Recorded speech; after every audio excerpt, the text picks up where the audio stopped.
Part 1. You'll hear a telephone conversation between a customer and the receptionist at a courier company. First, you have some time to look at questions 1 to 8.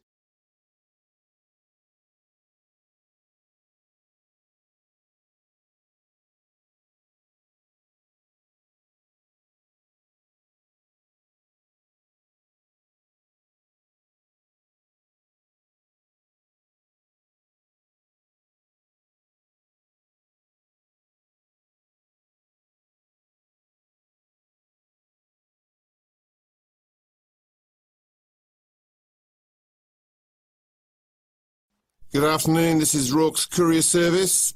Pat speaking. How can I help you? Hello, Pat. My name's Joanne, and I would like to courier a package, if I may. You may certainly, Joanne. What's your surname, please? It's Jefferson with one F. That's Jefferson. Thank you, Joanne. Now, could you tell me the address where the package will be collected from? Yes, it's my home address, so that's 22 Blue Lane Close, Old Malden, Surrey, KPT 530. Very good. I guess you also need the recipient's details. Quite right. Let's start with the name. It's Michael Moriarty, that's Muriarty. And the address, please? Michael lives on Birkdale Road at number 97. That's in Ashford, Kent. Excellent. And have you got Mike's postcode handy? Yeah, it's K29ZY8. I'll just repeat that. KT9SY8. Sorry, that's a Z, not an S. Got it? Got it. Do you have a daytime contact number for Michael? I certainly do. It's 011 876 99671. And when do you want your package delivered, Joanne? This Friday, the 22nd of May, if possible. No problem. Is there a particular time of day we should make the delivery at? Well, not really. Michael's self-employed, you see, and he works from home. I guess you can deliver at any time, though I think he'd prefer the evening, as he tends to be very busy during the day. Evening delivery. Now, one last thing. Can you tell me what the package will contain? There's a silver photo frame and a man's watch. Together they're worth about £200. Super. And are you sending the package because birthday or something, is it? Actually, it's a gift for his wedding anniversary. His wife and he have been married for 50 years. Can you believe it? That's impressive. Hope I'm as lucky. I assume you accept plastic. We take all major credit cards as well as bank drafts and cheques. Excellent. I'll give you my card details now then, shall I? Not necessary. We don't charge in advance. You should give them to the courier in person on the day. Gotcha. Before listening to the rest of the conversation, you have some time to look at questions 9 to 10.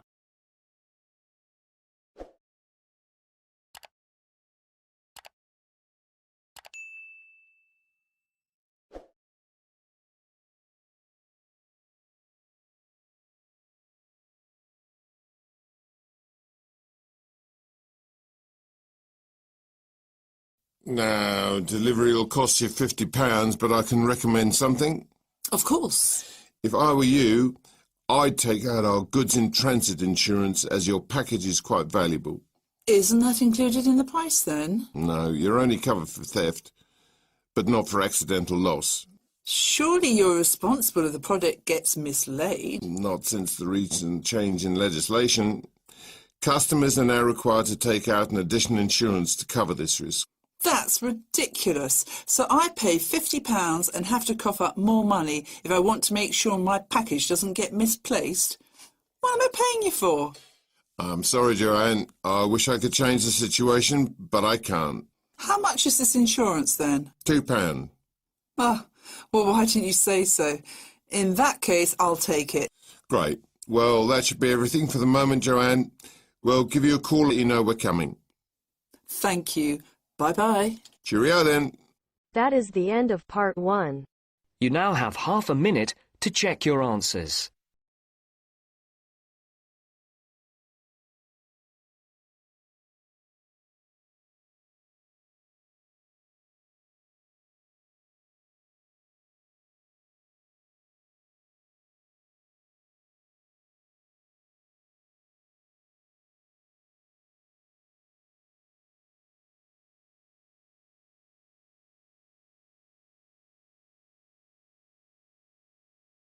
Now turns to part 2. Part 2. You will hear a man talking about 28-day tours that his company organizes for students. Before you listen, you have 30 seconds to read questions 11 to 15.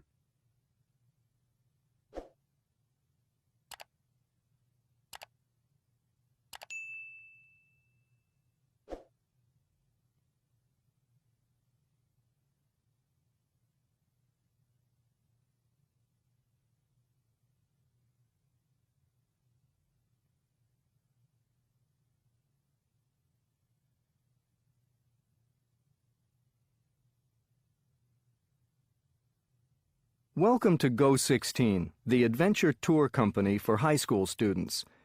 I've met some of you young people before our last meeting, and I'm glad your parents could make it tonight. Let's get started. You probably know that our company takes students aged 16 to 18 to around 40 destinations worldwide. Our maximum group size is 14, and we're away for 28 days. We usually go in the long summer vacation, but a couple of groups go in winter. Last year, Go16 groups visited China, Indonesia, Vietnam, and Peru. Sorry, not Indonesia, Malaysia. And this year, we're adding Ukraine. That'll be a winter trip because Kiev is gorgeous in the snow, but the climate brings additional challenges. But what you may not know is that Go16 is no ordinary business. We're as concerned about social responsibility as traveling. Of course, we go to beaches and restaurants like ordinary tourists, but every Go16 tour must include 3 things. Firstly, students learn some of the local language through a 10-day stay with a family. Then, they go on a trek. In Peru, we climb for 3 days in the mountains up to Machu Picchu. It's fantastic. Lastly, Go16 students volunteer for 2 weeks for a community organization. Before you listen to the rest of the talk, you have 30 seconds to read questions 16 to 20.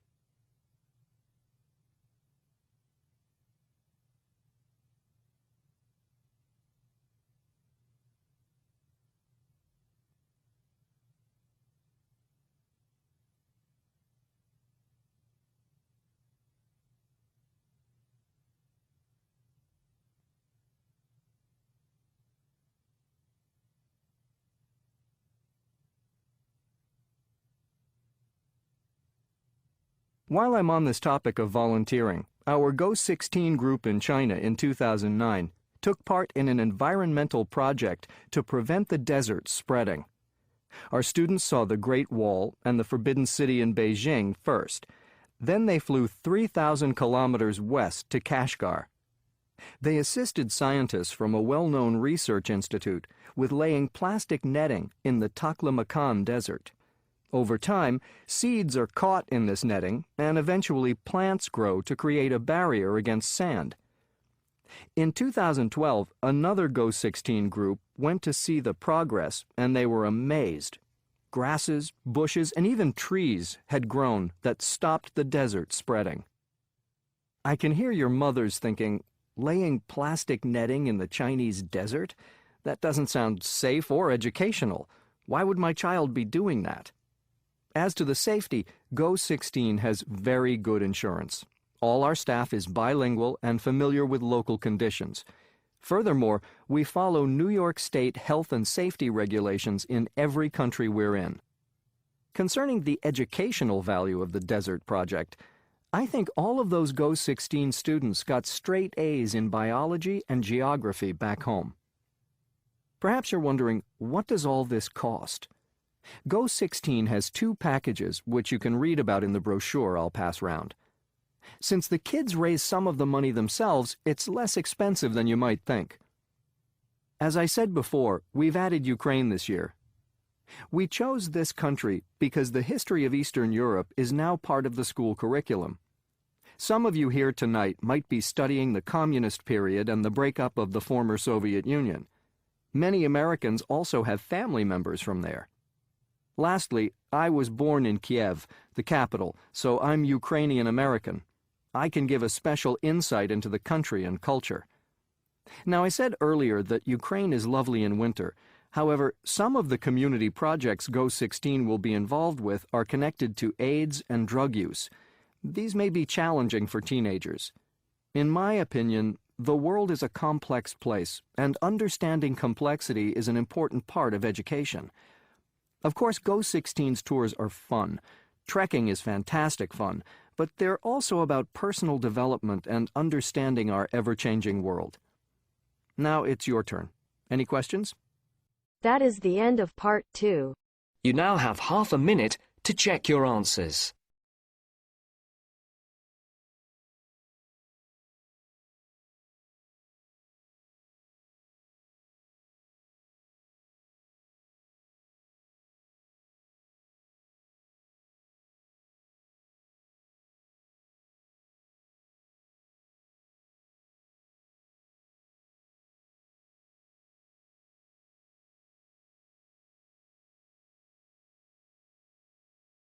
Now turns to part 3.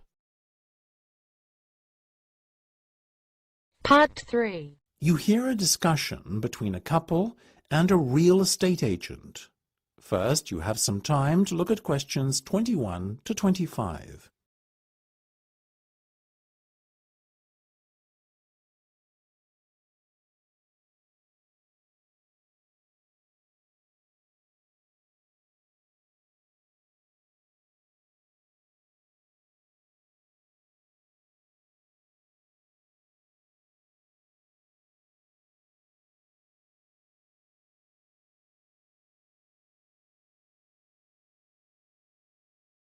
Now, this first property I'm going to show you will be ready for letting in about 2 weeks.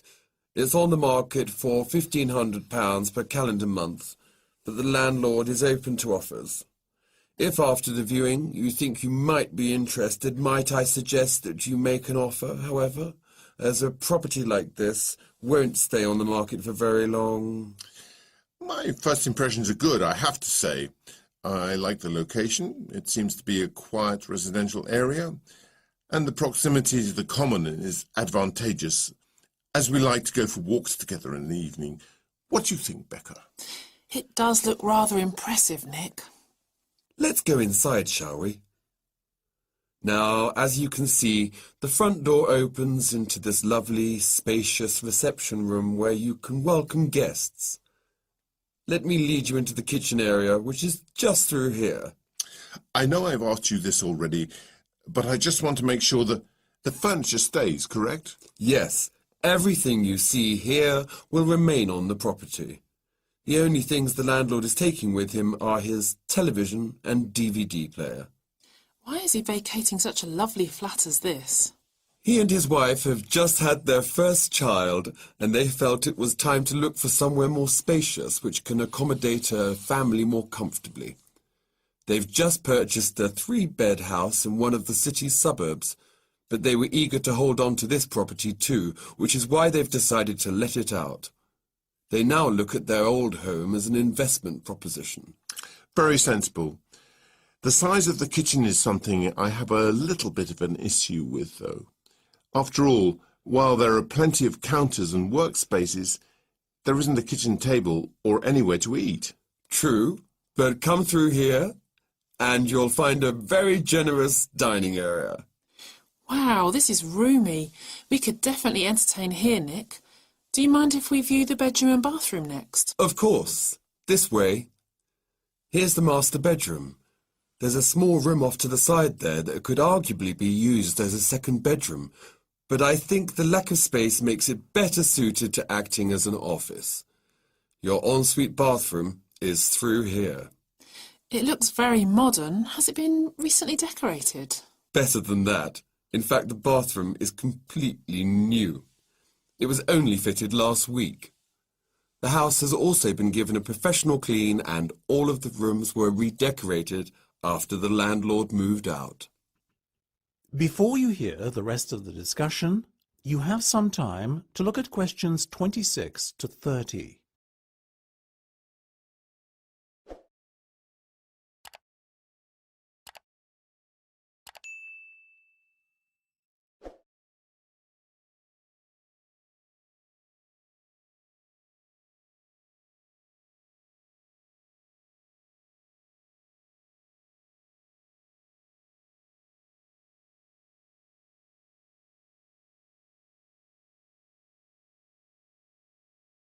You can probably tell we like it. I'm glad to hear.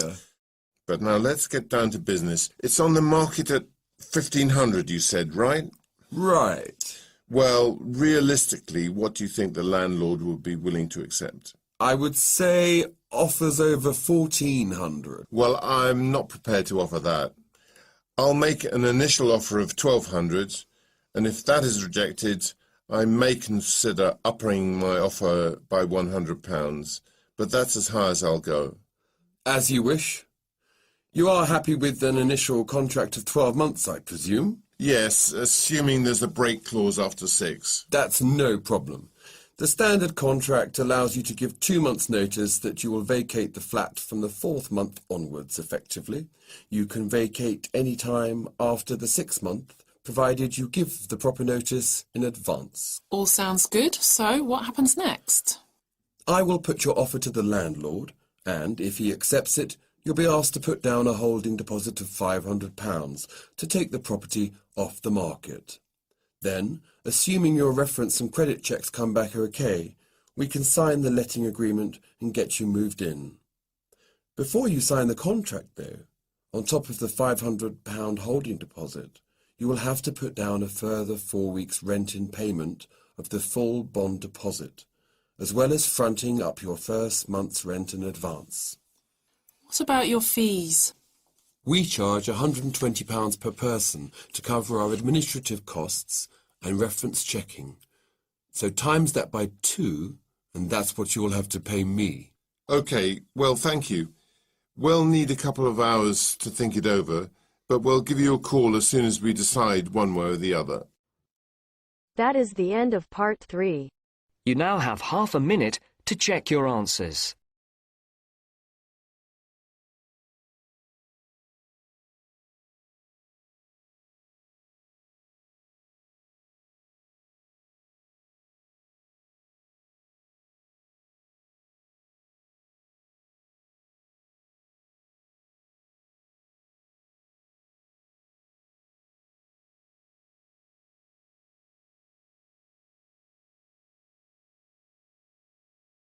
Now turns to part 4. Part 4. You will hear a lecture about an island near Antarctica called Macquarie Island. Before you listen, to read questions 31 to 40.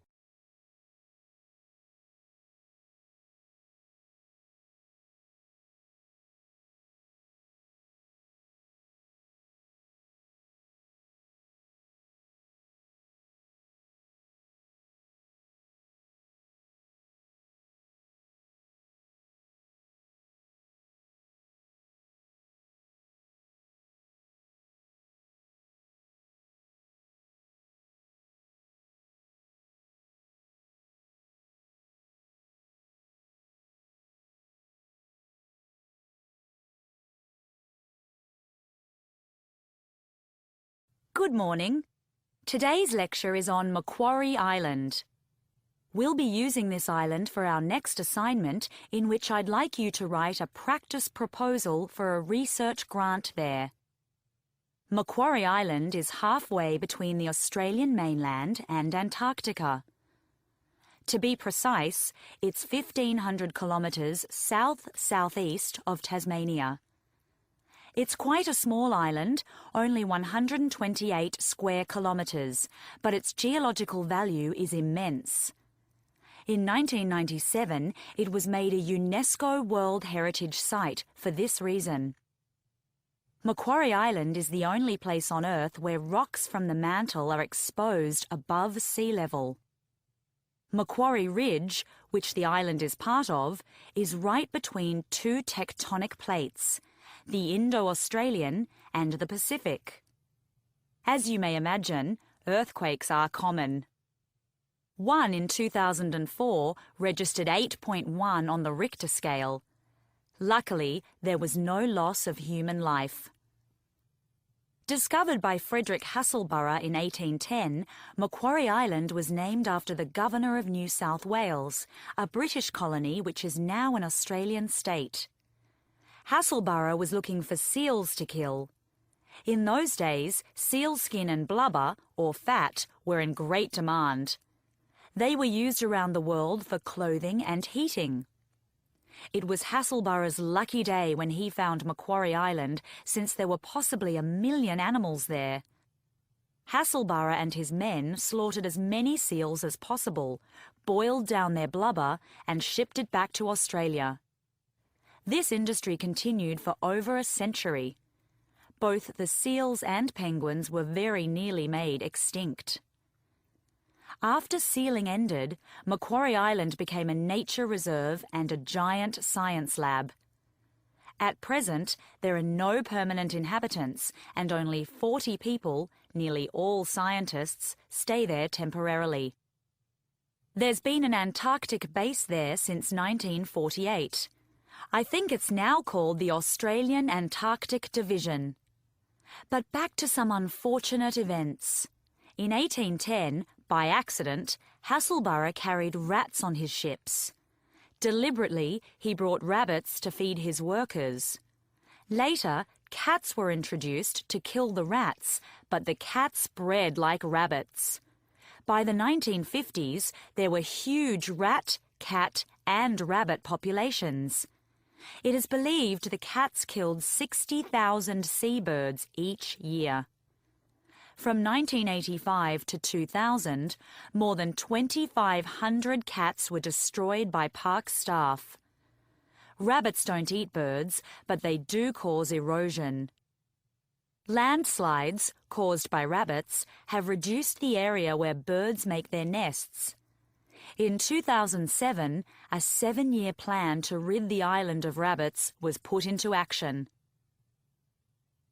So, what areas might your research proposals cover? Well, the geology of Macquarie Island is unique. Seismology is another possibility. There are also meteorological and magnetic stations for weather reporting.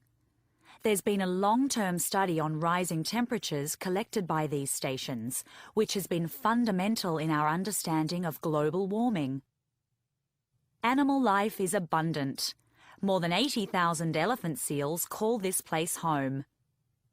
There are flocks of rare birds, including 6 penguin and 4 albatross species. In fact, it's estimated that 3.5 million seabirds breed on Macquarie Island each year. Studying animal populations might be worthwhile. But the big money these days is in pest control. 24 million Australian dollars, to be precise, are going towards this, so you'd have to be crazy not to get in on the act. What about the island's flora? Plants share an affinity with those of southern New Zealand rather than mainland Australia. Yet, due to the bitter wind, none grows more than 1 metre high, and woody plants are absent. If you're curious about mosses or bushes, then this could be the place for you. Anyway, whether you're into weather patterns, earthquakes, seals, birds, or strange plants, scientific research on Macquarie Island certainly sounds exciting. Research one specific area this week, and in tutorials next week, we'll look at how to write up a research proposal and what its budget might be. That is the end of part 4.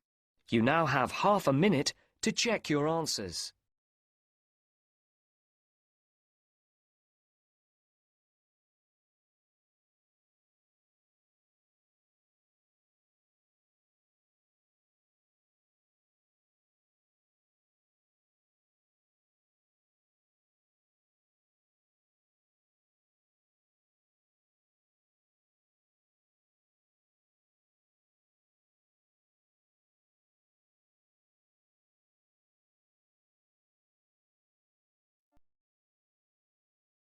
That is the end of the listening test. In the IELTS test, you would now have 10 minutes to transfer your answers to the answer sheet.